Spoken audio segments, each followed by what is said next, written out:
নমস্কাৰ পুনৰ আন এটা ভিডিঅ'লৈ আপোনালোক সকলোকে স্বাগতম জনাইছোঁ।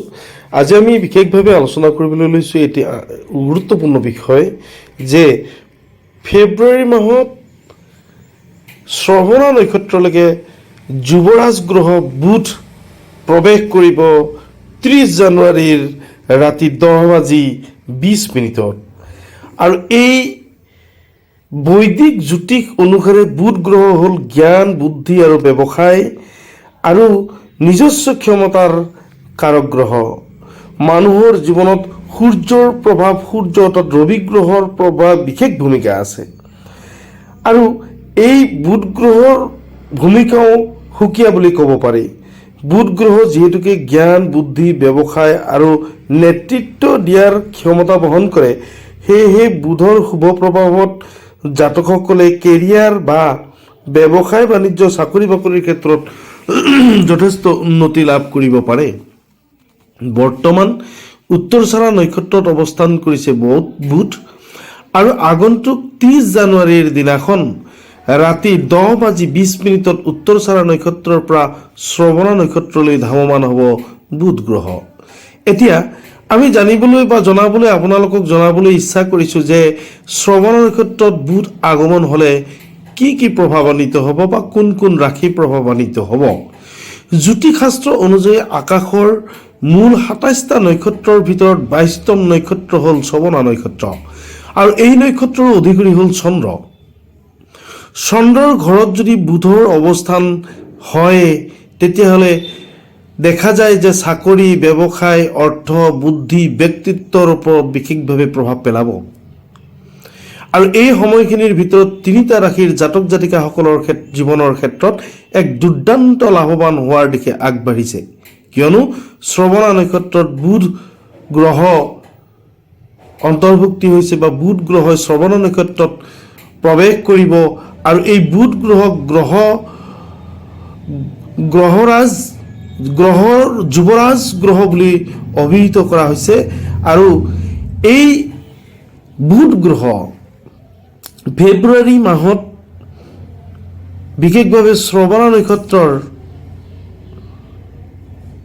নক্ষত্ৰত প্ৰৱেশ কৰিলে কোন কোন ৰাশি লাভান্বিত হ'ব আৰু এনে ক্ষেত্ৰত দেখা গৈছে যে বিশেষভাৱে অন্যতম লাভান্বিত হোৱা ৰাশি হৈছে বৃষ ৰাশি। এই শ্ৰৱণা নক্ষত্ৰত বুধৰ গোচৰ ফলত বৃষ ৰাশিৰ জাতকসকলৰ কাৰণে সুন্দৰ দিন বুলি ক'ব পাৰি।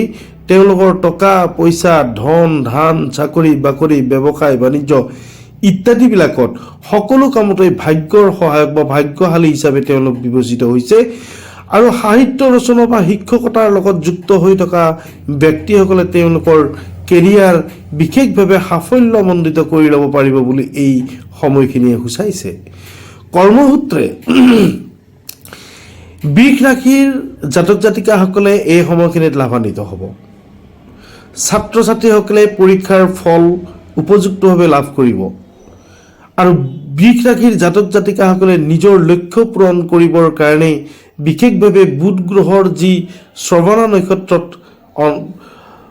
অগ্ৰসৰ হৈছে বা শ্ৰৱণা নক্ষত্ৰত অন্তৰ্ভুক্তি হৈছে, এই কাৰ্যই বিশেষকৈ ছাত্ৰ ছাত্ৰীসকলৰ ক্ষেত্ৰত যথেষ্ট লাভান্বিত হ'ব আৰু এই সময়খিনি বিশেষকৈ হাইস্কুল শিক্ষান্ত পৰীক্ষা বা উচ্চতৰ মাধ্যমিক শিক্ষান্ত পৰীক্ষাৰ যিহেতুকে অৱতীৰ্ণ হ'বলগীয়া সময়, সেয়েহে এই ছাত্ৰ ছাত্ৰীসকলৰ ক্ষেত্ৰত বৃষ ৰাশিৰ জাতক জাতিকা বা ছাত্ৰ ছাত্ৰীসকলৰ ক্ষেত্ৰত বিদ্যাৰ ক্ষেত্ৰত যথেষ্ট সুফল লাভ কৰিব। দ্বিতীয়তে অন্যতম ভাগ্যশালী ৰাশি হৈছে কৰ্কট ৰাশি। কৰ্কট ৰাশিৰ জাতক জাতিকাসকলে এই সময়খিনিত অৰ্থাৎ আগন্তুক প্ৰায় এমাহ সময় অংশীদাৰিত্ব ব্যৱসায়ৰ ক্ষেত্ৰত অত্যন্ত লাভান্বিত হ'ব পাৰে কৰ্কট ৰাশিৰ জাতক জাতিসকল। বিশেষকৈ বিদেশী কোম্পানী বা ডাঙৰ কোম্পানী বা আকস্মিকভাৱে কৰ্কট ৰাশিৰ জাতক জাতিকাসকলে চাকৰি বাকৰিৰ ক্ষেত্ৰখন মুকলি হ'ব।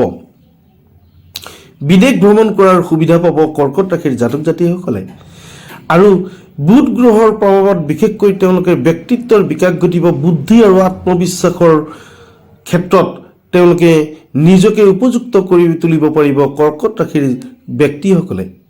কৰ্কট ৰাশিৰ ব্যক্তিসকলে বিশেষকৈ আগন্তুক পৰীক্ষাৰ্থীসকলৰ ক্ষেত্ৰত পৰীক্ষাত অৱতীৰ্ণ হ'বৰ কাৰণে যিসমূহ সঁজুলি বা যিসমূহ মানসিক সাহসৰ দৰকাৰ এই সমস্ত বিষয়ে তেওঁলোকে লাভ কৰিব।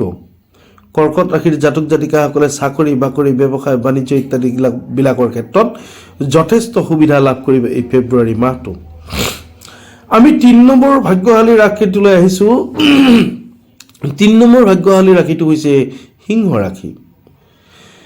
এই বুধ গ্ৰহৰ গোচৰৰ প্ৰভাৱত জীৱনৰ সকলোবিলাক ক্ষেত্ৰতেই সাফল্যমণ্ডিত কৰিব সিংহ ৰাশিৰ জাতক জাতিকাসকলক।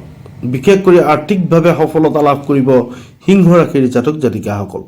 প্ৰতিযোগিতামূলক পৰীক্ষাৰ ক্ষেত্ৰত সিংহ ৰাশিৰ জাতক জাতিকাসকলে এই সময়ছোৱাত যথেষ্ট সাফল্যমণ্ডিত হ'ব পাৰিব।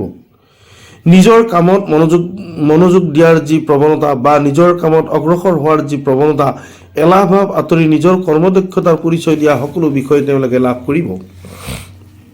ব্যৱসায়ীসকলেও এই সময়খিনিত অত্যন্ত লাভান্বিত হ'ব।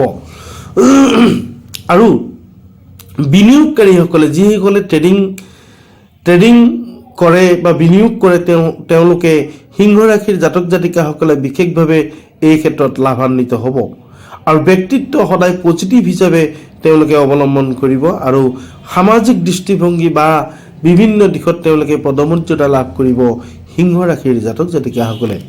বন্ধু বান্ধৱীসকল, বিশেষকৈ বুধ গ্ৰহ শ্ৰৱণ নক্ষত্ৰত অন্তৰ্ভুক্তি হোৱাৰ বাবে বিশেষ 3টা ৰাশি লাভান্বিত হ'ব।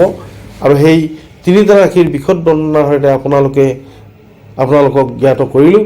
যদি মোৰ এই ভিডিঅ'টো ভাল পাইছে তেনেহ'লে এটা লাইক কৰিব, আৰু যদি এতিয়ালৈ মোৰ চেনেলটিৰ আপুনি ছাবস্ক্ৰাইব কৰা নাই তেতিয়াহ'লে মোৰ এই চেনেলটি ছাবস্ক্ৰাইব কৰি মন্তব্যত ওম নমঃ শিৱায় বুলি লিখিবলৈ নাপাহৰিব।